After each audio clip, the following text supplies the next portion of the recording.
allotropy and compounds of sulfur. Let us see first understand the what is meant by allotropy. Allotropy is the property of substance. Allotropy is the property of substance that present more than one physical form. जैसे कि हमने बोला है कि allotropy एक property होती है कि डिफरेंट टाइप्स ऑफ सब्सटेंस की which is present more than one physical form. हमने देखा था कार्बन का एग्जांपल देखा था कि generally the carbon present in the graphite और डायमंड स्टेट. ग्राफाइट में हमने देखा था कि वहाँ पे 0 अनपेयर्ड इलेक्ट्रॉन थे और ग्राफाइट में 1 unpaired electron is present so that it is electrically good conductor. Both are the allotropy form of carbon. वैसे यहाँ पे हम देखने वाले हैं कि डिफरेंट टाइप्स ऑफ ग्रुप 16 में, ग्रुप नंबर 16 में कौन से एलोट्रॉप्स प्रेजेंट रहते हैं. पहले तो बोला है कि हमने एलोट्रॉप्स यानी क्या होता है, the property of substance that present more than one physical form, एक से ज्यादा फिजिकल फॉर्म में होना. जैसे कार्बन हमने देखा था कि डायमंड और ग्राफाइट के फॉर्म में मिलता है और दोनों की जैसे प्रॉपर्टी कैसी होगी, डिफरेंट होगी, लेकिन केमिकल प्रॉपर्टी सेम रहेगी. केमिकल प्रॉपर्टी जो है मिलती जुलती रहेगी. Bye heating the graphite and particular diamond it evaporate the carbon dioxide, but the diamond does not have any unpaired electron, so that it is electrically bad conductor and graphite is electrically good conductor because there is a presence of one unpaired electron. यहाँ पे हमने देखा है कि allotropy, यहाँ पे oxygen, उसके बाद है sulphur, selenium, tellurium and polonium. These are the group 16 elements which have different types of allotropic form. जैसे हमने कि ऑक्सीजन देखा है, oxygen present in the form of oxygen gas, and number second is the ozone form, that is O3. These are the allotropic form of oxygen atom. Oxygen O2 and O3 is the ozone. This is the allotropic form which is present more than one physical form.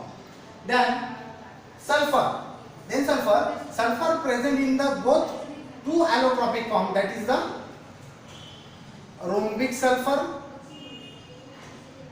and monoclinic sulfur यहाँ पे दो types हमने देखा है. एक rhombic sulfur is also called as alpha sulfur.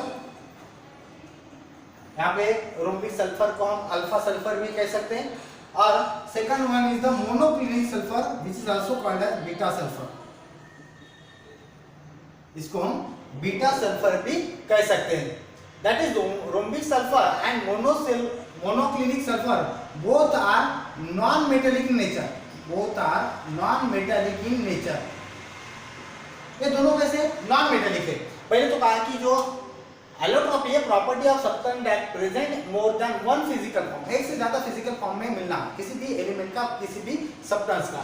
जैसे कि हमने बोला है कि ऑक्सीजन मिलता है दो एलोट्रॉपिक फॉर्म में, that is the oxygen O2 molecule and which is used as a breathing gas, and ozone which protect from the ultraviolet rays which is coming from the sun towards the earth. Okay, then sulfur, rhombic sulfur and monoclinic sulfur. There are two allotropic form of sulfur, rhombic sulfur and monoclinic sulfur.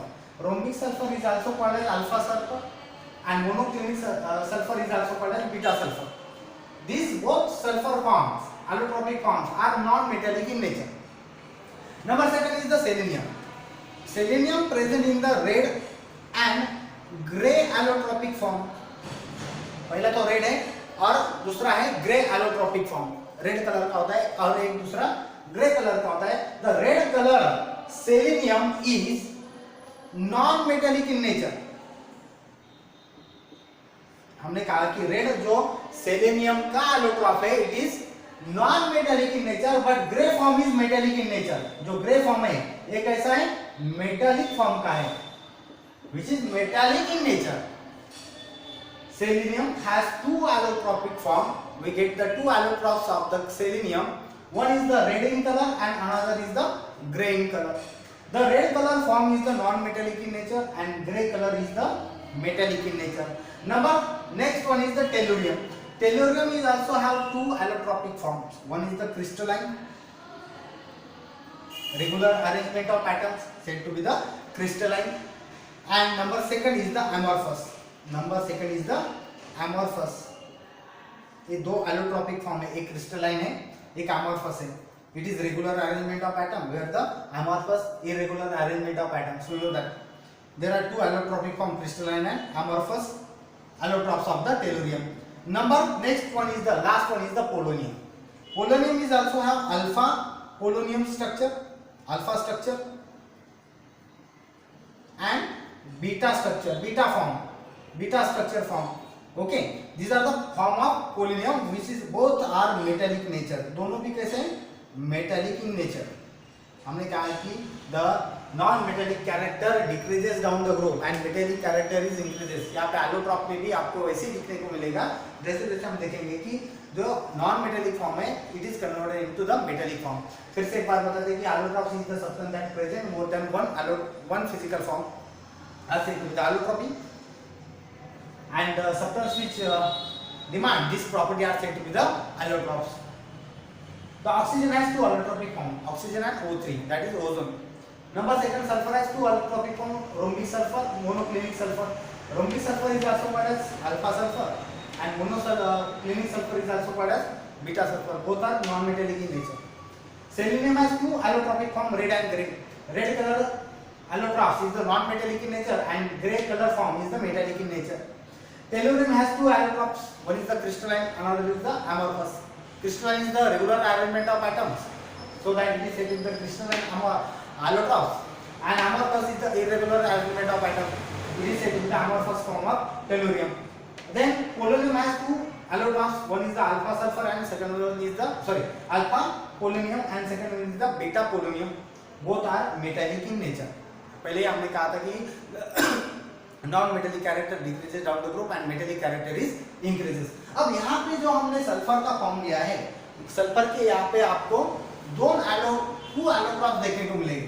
दो allotropes आपको देखने को मिलेंगे. हमने पहले भी कहा था कि रोम्बिक सल्फर और मोनोक्लोनिक सल्फर, इनके डिटेल में स्टडी हमको यहाँ पे करना है कि रोम्बिक सल्फर का कैरेक्टर कैसा है और मोनोक्लोनिक सल्फर का कैरेक्टर कैसा है. यहाँ पे देखिए, यहाँ पे रोम्बिक है, इस साइड में हम रोम्बिक लिखते हैं, इस साइड में मोनोक्लिनिक लिखेंगे, मोनोक्लिनिक सल्फर. अब पहला तो पॉइंट क्या होगा, पहले तो हम रोम्बिक सल्फर को हम क्या कहते हैं, अल्फा सल्फर, और मोनोक्लिनिक सल्फर को और क्या कहते हैं, बीटा सल्फर. ये हो गया मोनोक्लिनिक सल्फर और beta sulphur. Rhombic sulphur, monoclinic sulphur. Rhombic sulphur also called as alpha sulphur, monoclinic sulphur is also called as beta sulphur. अब फर्स्ट पॉइंट है यहाँ पे, पहला पॉइंट कलर. इसको थोड़ा सा इस तरफ लिखेंगे, कलर. अब कलर कौन सा होगा, rhombic sulphur has pale yellow in colour. Rhombic sulphur का जो कलर है, it is pale yellow in colour, but beta sulphur is the bright yellow in colour. Bright yellow in colour. इसका pale yellow है, इसका bright yellow है, ज्यादा थोड़ा सा डार्क है. Okay, it is pale yellow in colour. Number second one is the, इसके बाद जो आएगा इसका, हम यहाँ पे स्टडी करेंगे इसका shape. It is ortho, shape of this rhombic circle is orthorhombic. आर्थोरोम्बिक.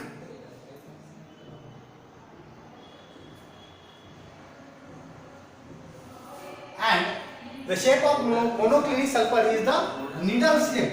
Needle like monoclinic sulfur. Needle shape होता है. इनका शेप जो है ये हम डिस्कस करेंगे स्पेशली. रोम्बिक कैसा, आर्थोरोम्बिक कैसा होता है, निडल शेप कैसा होता है, ये तो हम इसमें पर्टिकुलर जो सॉलिड स्टेट आएगा वो सॉलिड स्टेट में हम इसको स्पेशली डिस्कस कर देंगे. उसके बाद है थर्ड नंबर का पॉइंट हमको देखने को मिलेगा, melting point. Melting point of rhombic sulfur is 380.5 Kelvin. 385.5 Kelvin. अब मोनोक्लिनिक सल्फर का जो मेल्टिंग पॉइंट है, इट इज द 393 Kelvin. हमने कहा कि मेल्टिंग पॉइंट जो है रोम्बिक सल्फर का, जिसका स्ट्रक्चर है आर्थोरोम्बिक, उसका मेल्टिंग पॉइंट है 385.5 Kelvin. मोनोक्लिनिक सल्फर का जो हमने मेल्टिंग पॉइंट बताया, it is 393 kelvin. Number fourth one is the, इसके बाद जो बताएंगे हम,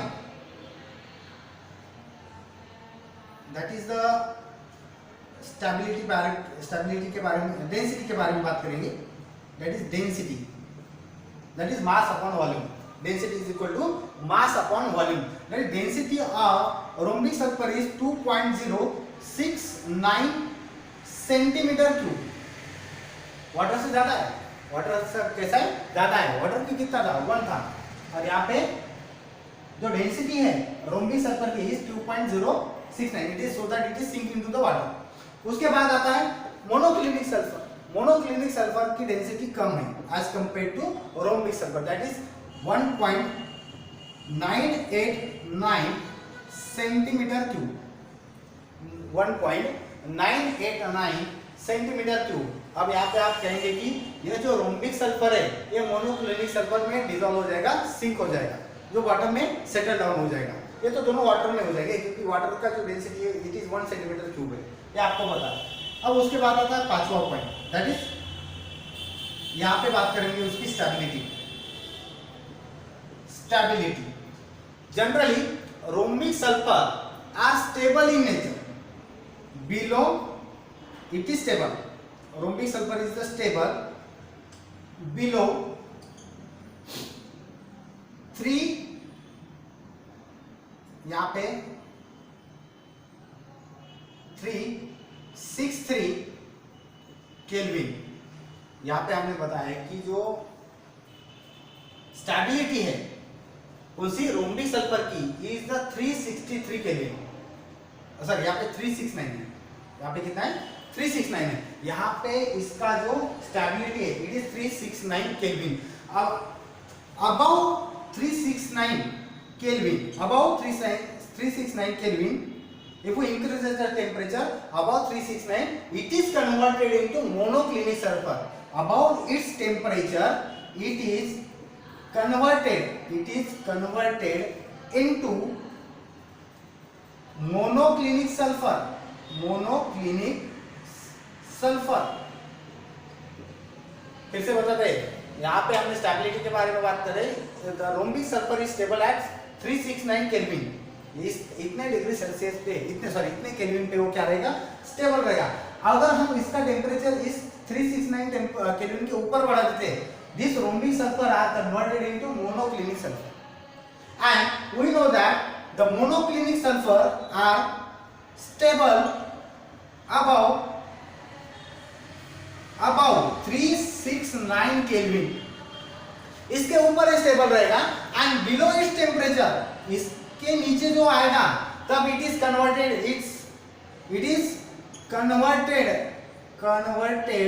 to rhombic sulphur.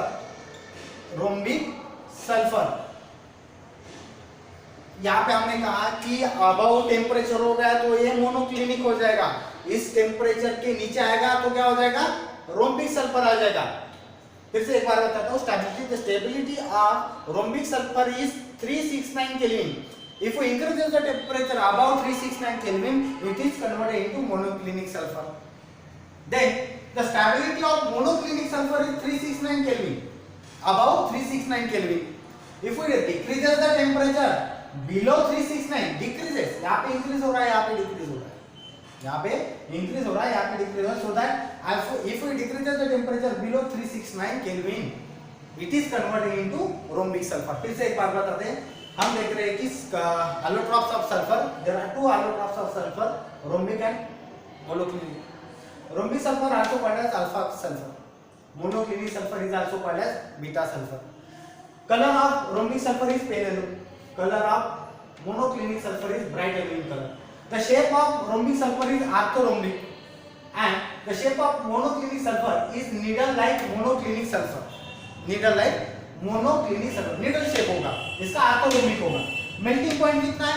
Melting point of rombic sulfur is 385.5 Kelvin, 385.5 Kelvin, 385.5 Kelvin। यहाँ पे monoclinic sulfur का melting point हमने बताया 393 Kelvin, 393 Kelvin, ऐसे भी आप इसको बोल सकते हो। Then the density of rhombic sulphur is 2.069 centimetre per cube. और यहाँ पे डेंसिटी जो मोनोक्लिनिक सल्फर की है एक कम है as compare to rhombic sulphur.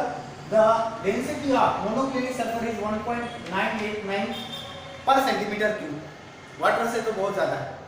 Stability बताया, it is stable below 369 Kelvin. If we increase the temperature above 369, it is converted into monoclinic sulfur. And the monoclinic sulfur is stable above 369 Kelvin. ये below था, ये above था. If we decrease the temperature below 369 Kelvin, it is converted into rhombic sulfur. Number 6 आएगा solubility. It is insoluble in water. It is insoluble in water. Water में soluble नहीं है. Rhombic sulphur water में soluble नहीं है, but soluble in, ये soluble किस में होगा? कार्बन डाइसल्फाइड में, CS2। और monoclinic sulphur is also soluble in CS2, soluble. यानी कि दोनों भी मोनोक्लिनिक सल्फर और rhombic sulphur are soluble in carbon disulphide. Carbon disulphide में दोनों भी क्या हो जाएंगे? सोल्यूबल हो जाएंगे, डिसॉल्व हो जाएंगे। अब इसकी डिसॉल्विंग प्रॉपर्टी आपको समझ गई, एक रोम्बिक सल्फर और मोनोक्लिनिक सल्फर। अब यह सेट है, सल्फर का है तो ये सेट है, दैट इज इसके स्ट्रक्चर के बारे में बात करेंगे। 7 number is the structure. It is पकड़ शेप, पकड़, क्राउन आपने बताया होगा, पकड़, दोनों भी पकड़ शेप है। पकड़ रिंग स्ट्रक्चर, पकड़ रिंग स्ट्रक्चर। क्राउन आपने देखा होगा, सल्फर का आपने जनरली जो शेप है ये तो आपने पहले भी पढ़ा होगा। ये इस तरह के आपको शेप देखने को मिलेगी यहाँ पे।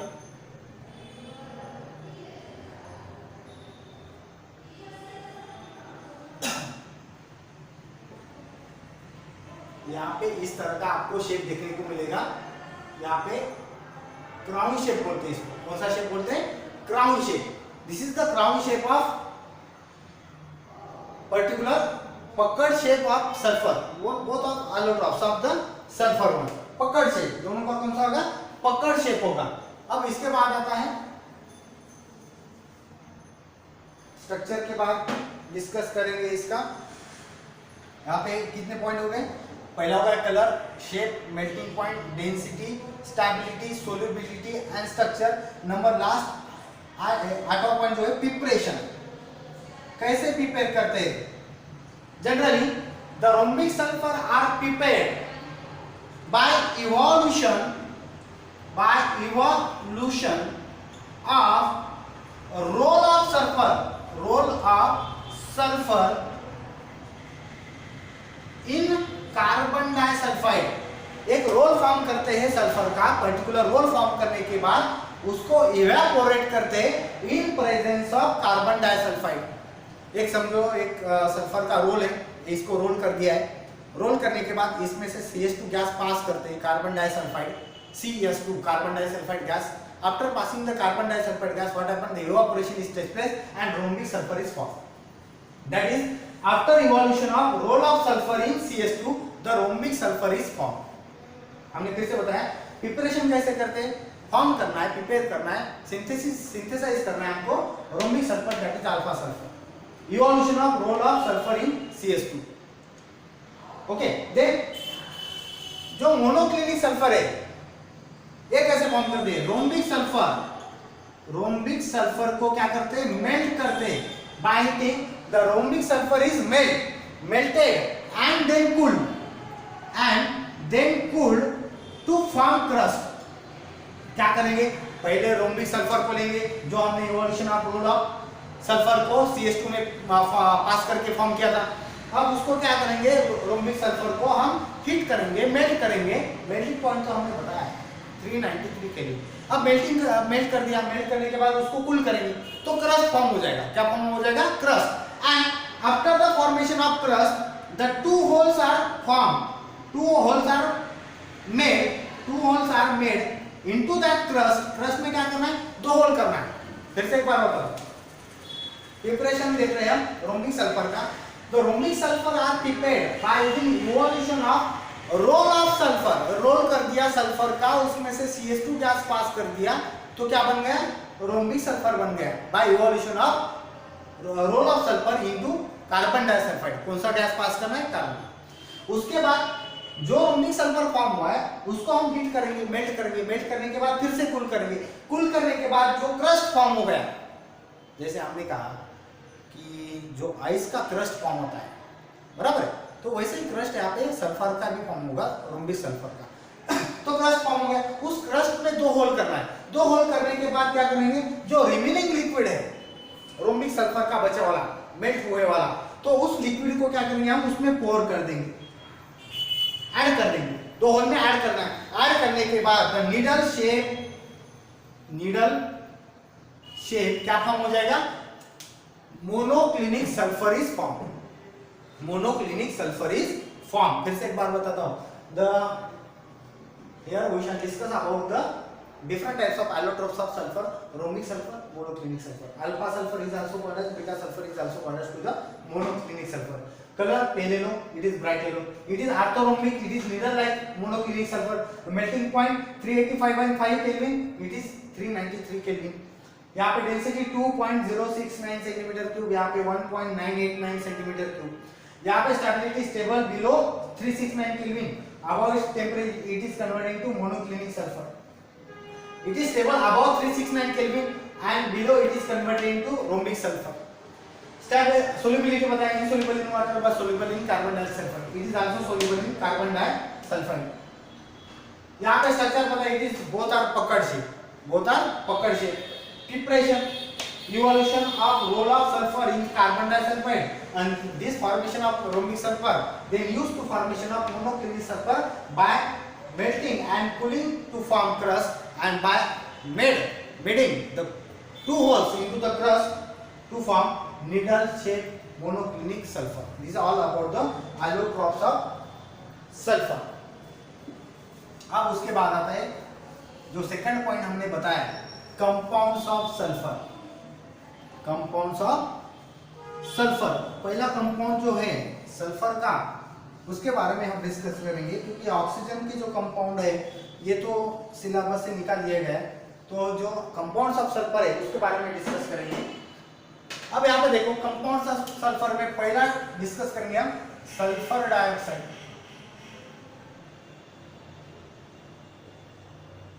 That is compound of sulphur में जो पहला कंपाउंड है सल्फर का, ये हम डिस्कस करेंगे। जो पहला कंपाउंड हमने बताया है it is the sulphur dioxide, SO2।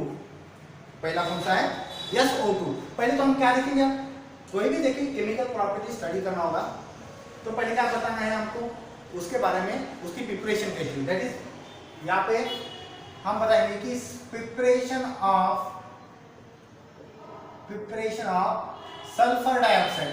अब सल्फर डाइऑक्साइड कैसे कैसे बनता है, पहला होगा फ्रॉम ऑक्सीजन, ऑक्सीजन के साथ रिएक्शन करने के बाद इसको सल्फर कहेंगे, from sulphur. Then number second is the from, यहाँ पे sulphide, and number third one is the from sulphides. ये सल्फाइड है, ये सल्फाइड्स है।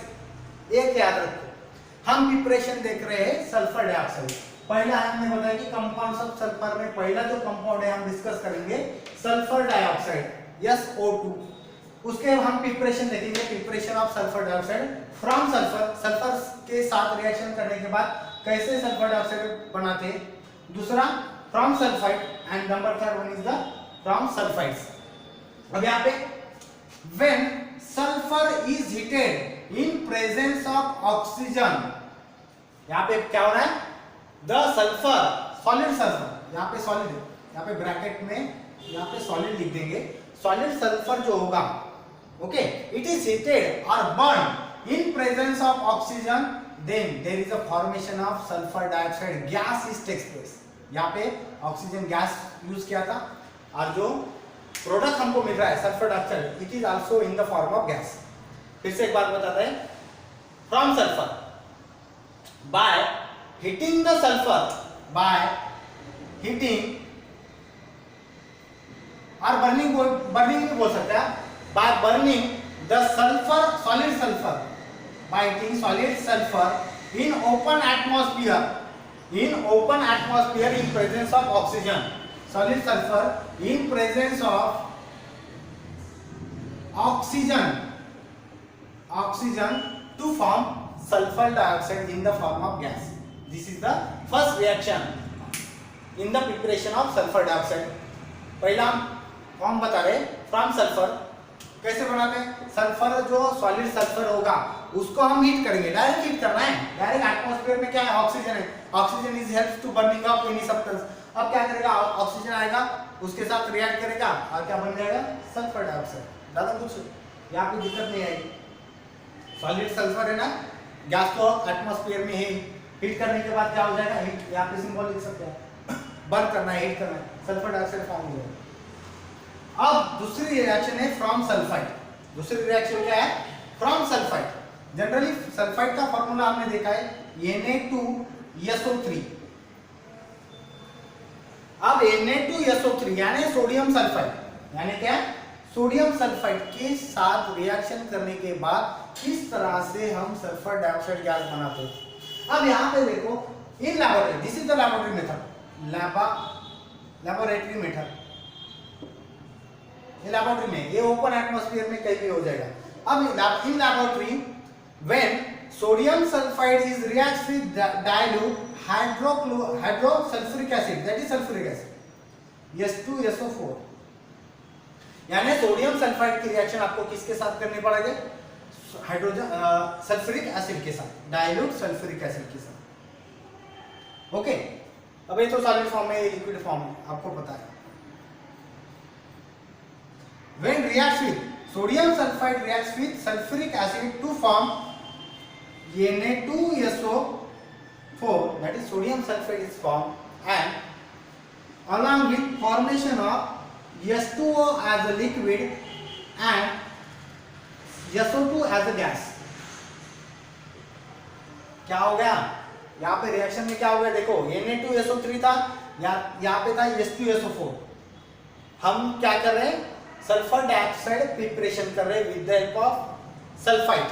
पहला सल्फाइड लिया हमने sodium sulphide, present in the form of solid state. Liquid state में H2SO4 था, डाइल्यूट H2SO4। एक बीकर में ले लिया Na2SO4, ये Na2SO4 है समझो, इसमें H2SO4 ऐड कर दिया। जैसे H2SO4 ऐड कर दिया, रिएक्शन हो जाएगी। The chemical reaction is take place between the sodium sulphide and sulphuric acid. ये सोडियम सल्फाइड है और ये तो पता है आपको, सल्फ्यूरिक एसिड, सल्फ्यूरिक एसिड। अब क्या होगा, रिएक्ट दोनों के बीच में क्या हो जाएगी, रिएक्शन हो जाएगी। क्या फॉर्म हो जाएगा, सोडियम सल्फेट इज फॉर्म। ये क्या फॉर्म हो गया, ये Na2 और यहाँ का SO4 एक दूसरे के साथ अटैच हो जाएगा। ये Na2, पहला Na2 और SO4 अटैच हो जाएगा और sodium sulphate is form, sodium sulphate is form along with formation of, यहाँ पे 2 हाइड्रोजन रह गए थे, एक ऑक्सीजन, क्या फॉर्म हो गया, H2O और SO2। यहाँ पे SO2 तो बाकी था, यहाँ पे SO3 हो गया था, एक ऑक्सीजन चला गया 2 हाइड्रोजन के साथ, ये वाटर फॉर्म हो गया और जो बचा था सल्फर डाइऑक्साइड बच गया, SO2 liberated as a gas. Here this is a reaction by reaction of sodium sulphide with sulphuric acid. आपको समझ में आया होगा। पहला तो हमने सॉलिड सल्फर को हीट कर दिया, डायरेक्ट ऑक्सीजन के प्रेजेंस में सल्फर डाइऑक्साइड फॉर्म हो गया। Then sodium sulphide is heated in presence of sulphuric acid to form sodium sulphate along with formation of water and evolution of sulfur dioxide। आप यहाँ पे लिख सकते हैं, in laboratory we react the sodium sulfide with sulfuric acid, there is a reaction is takes place, chemical reaction is takes place between the sodium sulfide and sulfuric acid in the laboratory by formation of sodium sulfate, liquid water and along with liberation of sulfur dioxide gas। अब आता है तीसरा point, from sulphide. तीसरा point क्या आता है, from sulphide. ये आपने सुना होगा, सल्फाइड ओर, जिसमें सल्फाइड रहता है उसको सल्फाइड ओर कहते हैं, जो सब्सटेंस में हमने बताया था। अब इसको आता है रोस्टिंग प्रोसेस। ये कौन सा आता है, रोस्टिंग प्रोसेस। आपने नाम सुना होगा, रोस्टिंग प्रोसेस। दो होते हैं, कैल्सिनेशन और रोस्टिंग। अब रोस्टिंग क्या होता है, रोस्टिंग में होता है सल्फर ओर का यूज, कैल्सिनेशन में होता है कार्बोनेट का यूज। वो तो कैल्सिनेशन का बारे में बाद में डिस्कस करेंगे। पहले तो यहाँ पे सल्फाइड ओर के बारे में। रोस्टिंग, अब यहाँ पे डेफिनेशन लिख लो। रोस्टिंग क्या होता है? रोस्टिंग, अब रोस्टिंग में क्या होता है? The heating of sulphide ore, the heating of sulphide ore in the presence of excess oxygen, excess air below its melting point, below its melting point। यहाँ पे फिर से बताता हूँ, रोस्टिंग यानी क्या? Heating of sulphide ore, heating of sulphide ore in presence of excess air, in presence of excess oxygen, in presence of excess air below its melting point। आपको temperature देना होगा, हीट करना पड़ेगा सल्फाइड ओर को। किसके ओर को? सल्फाइड ओर को आपको हीट करना पड़ेगा in presence of excess air. Calcination में क्या होगा? कार्बोनेट का ओर होगा, खाली वहां पे एयर प्रेजेंट नहीं रहेगा, नहीं तो लिमिटेड एयर रहेगा, ज्यादा नहीं रहेगा, लिमिटेड एयर, नहीं तो रहेगा भी नहीं। ओके, तो यहाँ पे क्या हो जाएगा? It is said to the roasting process, it is said to the roasting process. For example आप यहाँ पे लिख सकते हैं, ये ऊपर का हम निकाल देंगे, प्रिपरेशन ऑफ सल्फर डाइऑक्साइड हम देख रहे हैं। अब यहाँ पे देखेंगे इसका example ZNS, zinc sulphide, zinc blended. Okay, यहाँ पे 2 मॉलिक्यूल्स लिए, जिंक ये 2 है, पहला ये 2 है, और ZNS प्लस यहाँ पे क्या लिखना है? ऑक्सीजन। यहाँ पे क्या लेना है? ऑक्सीजन लेना है। यहाँ पे क्या लेना है? Oxygen. And by reaction with oxygen it form twice, यहाँ पे ट्वाइस ZNO प्लस यहाँ पे फॉर्म हो जाएगा SO2। यहाँ पे क्या फॉर्म हो जाएगा? SO2। यहाँ पे 3 मॉलिक्यूल ले सकते हो। यहाँ पे बैलेंस कर दिया हमने। 2 molecules of ZNS, that is zinc sulfide. Zinc sulfide is the ore of sulfide. Heating the, यहाँ पे हीट करना पड़ेगा, यहाँ पे क्या करना पड़ेगा? हीट करना पड़ेगा। That is zinc sulfide heated in presence of oxygen. 3 molecules of oxygen to form zinc oxide along with liberation of sulfur dioxide. यहाँ पे क्या फॉर्म हो जाएगा? सल्फर डाइऑक्साइड गैस फॉर्म हो जाएगा। When zinc sulfide is heated in presence of oxygen, it forms zinc oxide and sulfur dioxide. That is the in presence of air, in presence of oxygen। दूसरा example लेंगे, ये हो गया zinc sulphide का, zinc blended बोलते हैं इसको। अब लेंगे iron pyrites, iron pyrite, PYRITES, iron pyrites. Iron pyrites का फॉर्मूला है FeS2। यहाँ पे 4 मॉलिक्यूल ले लिया FeS2 के। FeS2 is the iron pyrites, FeS2 is the iron pyrites when reacts with oxygen, 11 molecule of oxygen यहाँ पे लिए हमने, ये तो बैलेंस करने के लिए। 4 molecules of FeS2 और 11 molecules of oxygen is heated in presence of air, that is oxygen, it gives twice Fe2O3 और प्लस क्या होगा? यहाँ पे 4 into 2 कितना होगा? 8 सल्फर हो गए। कितने हो गए? 8 सल्फर और ऑक्सीजन बच गए कितने? 3 दूनी 6, यहाँ पे 6 निकल गए, 18 दूनी 22, यहाँ पे 22, टोटल 22 मॉलिक्यूल थे ऑक्सीजन के। ओके, तो यहाँ पे 6 निकल गए, 22 में से कितने निकल गए? 6। कितने बाकी रहेगा अभी? यहाँ पे 16 बाकी रह गए। यहाँ पे कितने बाकी रह गए? 16। यहाँ पे O2 लिख दिया, 8 2 16, 8 2 कितने हो गए? 16। यहाँ पे बैलेंस हो गया। फिर से एक बार बताओ, जिंक ब्लेंडेड के साथ रिएक्शन कर दिया, सल्फाइड ओर है, रोस्टिंग बोलते हैं इसको। When sulfide ore is heated in presence of excess air is said to be the roasting process. Roasting process में पहला एग्जांपल है जिंक ब्लेंडेड का, ZNS reacts with oxygen to form zinc oxide and sulfur dioxide। उसके बाद ये है FeS2, iron pyrites, iron pyrites reacts with oxygen to form Fe2O3, iron oxide। यहाँ पे क्या हो गया? Iron oxide along with liberation of sulfur dioxide। यहाँ पे 4 मॉलिक्यूल्स थे, 4 into 2 कितने हो गए सल्फर के? 8। यहाँ पे 8 लिख दिया और यहाँ पे निकाल देने के बाद बैलेंस कर दिया, 8 into 2 16 और यहाँ पे 3 into 2 ऑक्सीजन का कितने हो गए? 6 और 16 कितने हो गए? 22। यहाँ पे आप इस तरह से रिएक्शन आप यहाँ पे दिखा सकते हैं। उसके बाद आता है यहाँ पे इसके बाद हम डिस्कस करेंगे characteristics, properties, properties of, properties बोलेंगे, क्या बोलेंगे, प्रॉपर्टीज बोलेंगे।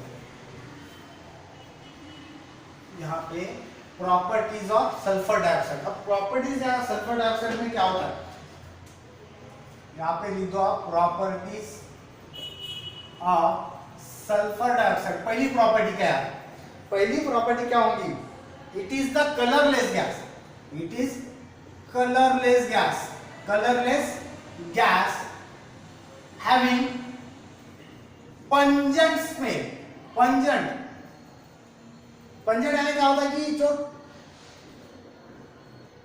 यहाँ पे क्या आता है, ठसका आता है, जनरली मराठी में बोलते हैं कि जो इसका बहुत तेज ऐसा स्मेल रहता है, बहुत तेज रहता है। ओके, तो so that it is said to be the pungent smell, so that it is said to be the pungent smell.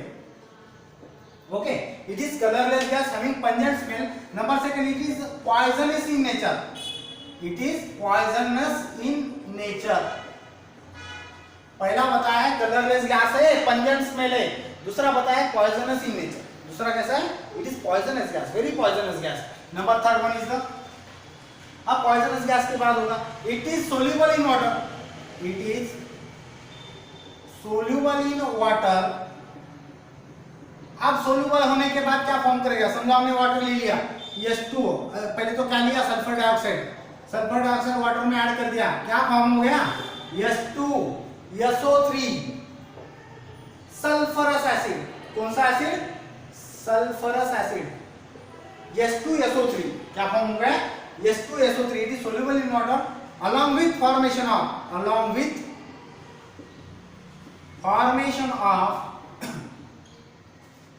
sulfurous acid, sulfurous acid, sulphur dioxide लिया, वाटर में ऐड कर दिया, डिसॉल्व हो गया, क्या फॉर्म हो गया, H2SO3, सल्फरस एसिड फॉर्म हो गया।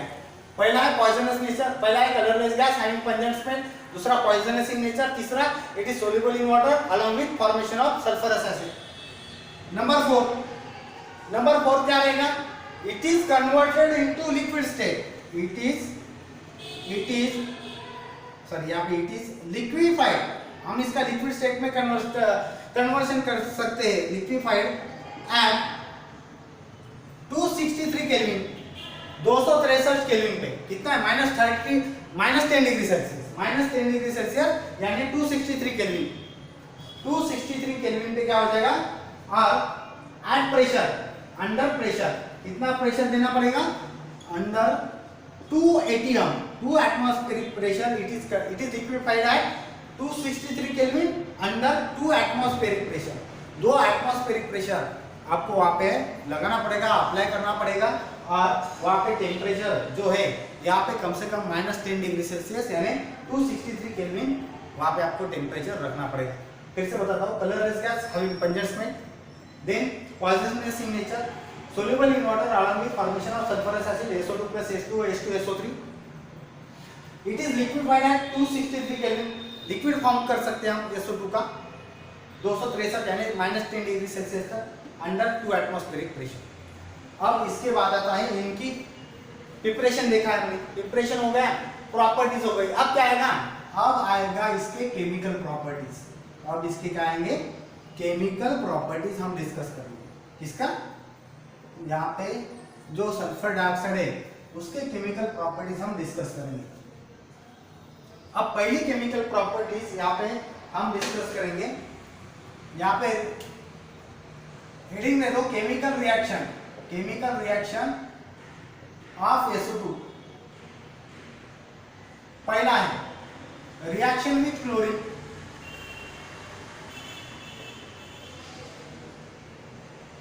Cl2 chlorine, then second one is the reaction with oxygen, यहाँ पे reaction with oxygen। number third one is the reaction with sulfite, sorry sulphide नहीं, यहाँ पे NaOH कर दो, सोडियम हाइड्रोक्साइड। क्या लिखना है, sodium hydroxide. And number next one is the reaction with sulphide, अब देखो सल्फाइड, सोडियम सल्फाइड, ओके। और लास्ट में देखेंगे रिड्यूसिंग प्रॉपर्टी, ओके। ये तो स्पेशली लिख दिया हमने पहले। Reaction with Cl2, reaction with O2, reaction with NaOH, reaction with sulphide. यहाँ पे केमिकल रिएक्शन देख रहे हैं हम सल्फर डाइऑक्साइड का। पहली रिएक्शन है विथ Cl2 के साथ, क्लोरीन के साथ, reaction with O2, reaction with NaOH, reaction with sulphide. अब रिएक्शन विथ Cl2 में देखेंगे पहला, when sulphur dioxide reacts with chlorine gas, दोनों भी गैस है, it form SO2Cl2, that is sulfuryl chloride। इसका नाम क्या है? When it is the sulfur dioxide gas, it is chlorine gas. It reacts with chlorine in presence of charcoal. Catalyst लेना पड़ेगा, क्या लेना पड़ेगा? Catalyst. Reaction with Cl2, when sulfur dioxide gas reacts with Cl2 in presence of charcoal as a catalyst, it forms sulfuryl chloride। यहाँ पे क्या form होगा? sulfuryl chloride। This is the reaction of sulfur dioxide with Cl2। Number next one is the reaction with oxygen। Reaction with oxygen, यहाँ पे sulphur dioxide ले लिया, यहाँ पे हम लेंगे ऑक्सीजन O2, यहाँ पे क्या लिया? Oxygen. In presence of V2O5, vanadium oxide, vanadium oxide, oxidation state 5 है यहाँ पे vanadium oxide, that is V2O5, V2O5। When sulfur dioxide gas is reacts with oxygen in presence of vanadium oxide, it forms corresponding sulfur trioxide, sulfur trioxide. Statement लिख दो आप, when sulphur dioxide reacts with chlorine gas in presence of catalyst like charcoal, it gives sulphuryl chloride. यहाँ पे आप लिख दो, when sulphur dioxide reacts with oxygen in presence of catalyst like vanadium oxide to form sulphur trioxide, trioxide, sulphur trioxide. यहाँ पे आप लिख सकते हैं, ये भी गैस। अब next reaction with NaOH, NaOH alkali यानी कि बेस कहा जाता है, ओके। बेस के साथ क्या कैसे रिएक्शन होती है? When sodium oxide reacts with NaOH plus SO2, यहाँ पे दो मॉलिक्यूल ले लो NaOH के। अब रिएक्शन हो गई, यहाँ पे देखो क्या फॉर्म होता है, यहाँ पे देखना है कि क्या फॉर्म होता है। यहाँ पे पहला तो फॉर्म होता है Na2CO3, sorry Na2SO3, Na2SO3 plus H2O plus यहाँ पे हमने देखा है क्या फॉर्म हो गया? Na2SO3 and H2। यहाँ पे बस यहाँ पे रिएक्शन खत्म हो गई। यहाँ पे 2Na लेना है, यहाँ पे 2OH है ऐसे, एक ऑक्सीजन यहाँ का निकाल दो, इसके साथ ऐड कर दो, SO3 बन गया। क्या बन गया? SO3 बन गया। एक ऑक्सीजन यहाँ पे ऐड करना है, SO3, OH दो बार है ना, दो Na2 तो लगा दिया यहाँ पे, दो Na2 ले लिए, दो Na2 लेने के बाद OH दो बन गए, एक OH का एक ऑक्सीजन का यहाँ पे SO2 में ऐड करना है, SO3 बन गया, Na2SO3 प्लस क्या बच गया? H2 बच गया। क्या बच गया? H2O। This is the solution of sodium sulphide, sodium sulphide. यहाँ पे सोडियम सल्फाइड फॉर्म होगा। अब ये जो सोडियम सल्फाइड फॉर्म हुआ, नेक्स्ट रिएक्शन है रिएक्शन विद सल्फाइड। अब इसकी फिर से हमने Na2SO3 में क्या ऐड कर दिया? सल्फर डाइऑक्साइड ऐड कर दिया। क्या होगा? क्या ऐड कर दिया? Sulphur dioxide. अब सल्फर डाइऑक्साइड ऐड करने के बाद इन प्रेजेंस ऑफ वाटर भी, यहाँ पे H2B लिया, सॉल्यूशन लिया। क्या लिया है? सॉल्यूशन लिया है। क्या लिया है हमने? सॉल्यूशन। क्या बन जाएगा? यहाँ पे NaHSO3, sodium hydrogen sulphide, sodium hydrogen sulphide. यहाँ पे देखो यहाँ पे 2 मॉलिक्यूल्स ऑफ Na, 2 हाइड्रोजन वैसे की वैसे, 2 सल्फर बन गए, एक और 2 सल्फर। फिर से बताता हूँ, Na2SO3 reacts with sulfur dioxide in presence of solution, that is water present रहेगा। तो क्या बन गया? NaHSO3, sodium hydrogen sulphide. इसको क्या बोलेंगे? Sodium hydrogen sulphide, sulphide SO3, SO4 आया तो सल्फेट। ओके, तो यहाँ पे 2 Na2 है तो यहाँ पे 2 Na लिख दिया, यहाँ पे 2 हाइड्रोजन, 2 हाइड्रोजन, ये सामने आ गया। अब यहाँ पे 2 सल्फर हो गए तो यहाँ पे 2 सल्फर आ गए। अब यहाँ पे ऑक्सीजन कितने बच गए? 3, 4, 5 और 6, यहाँ पे 3 2 6 हो गए, तो ये रिएक्शन बैलेंस होगी NaHSO3। These are the different types of chemical reaction with sulfur dioxide like chlorine, oxygen, then NaOH, उसके बाद सल्फाइड, उसके बाद क्या देखा हमने? सल्फाइड देखा है। These are the different types of chemical reaction of sulfur dioxide with different types of chemicals, different types of reactant। अब उसके बाद हम देखेंगे जो बचा है हमारा रिड्यूसिंग प्रॉपर्टी, स्पेशली लिखा था हमने। Here we shall discuss about the reducing property of sulphur dioxide. When sulphur dioxide reacts with ferric molecule Fe3 positive, कौन सा लिया है? Fe3 पॉजिटिव, यहाँ पे क्या हो जाएगा? When sulphur dioxide reduces the Fe3 molecule by formation of Fe type positive, sulphur SO4 2 negative and 4 hydrogen है, दो जो ऑक्सीजन है ये यहाँ पे चले जाएंगे, SO4 बन गया और 2 × 2 4H बन गए, 4H पॉजिटिव। और जो 4 इलेक्ट्रॉन है यहाँ पे, क्या पे ये 2 इलेक्ट्रॉन यहाँ पे ऐड हो गए, 2 इलेक्ट्रॉन यहाँ पे ऐड हो गए, यानी कि क्या? In presence of sulphur dioxide it reduces the iron ferric ion to ferrous. यहाँ पे क्या हो गया? ये फेरिक था, ये क्या था? फेरिक, क्या बन गया? फेरस बन गया। क्या बन गया? फेरस। Fe2 पॉजिटिव, Fe3 का conversion Fe2 positive in presence of water and sulphur dioxide. Then sulphur dioxide decolourise the KMnO4, आपको पता है पिंक कलर रहता है पोटेशियम परमैंगनेट का। पोटेशियम परमैंगनेट का कन्वर्जन वो किसमें कर देता है? It is reduces the potassium permanganate into K2SO4, MnSO4 and H2SO4. KMnO4 reduces by the sulfur dioxide along with formation of potassium sulfate, manganese sulfate and hydrochloric acid। फिर से बताता हूँ, KMnO4 डीकलराइज, कलर गायब हो जाएगा, pink colour क्या हो जाएगा? गायब हो जाएगा after the addition of sulphur dioxide into potassium permanganate. Then last, sulphur dioxide reduces the iodine by the formation of halogen acid. यहाँ पे क्या हो जाएगा? सल्फर डाइऑक्साइड का रिएक्शन I2 के साथ, आयोडीन के साथ हो जाएगा इन प्रेजेंस ऑफ वाटर, क्या फॉर्म हो जाएगा? H2SO4 along with formation of hydrogen iodide, क्या फॉर्म हो जाएगा? हैलोजन एसिड, क्या फॉर्म हो जाएगा? Halogen acid, that is hydrogen iodide. I2SO2 H2SO4, यहाँ पे ये लिख दिया हमने H2SO4 रहेगा, क्या यहाँ पे I2 रहेगा, यहाँ पे 2 हाइड्रोजन यहाँ पे लगा दिया HI twice HI।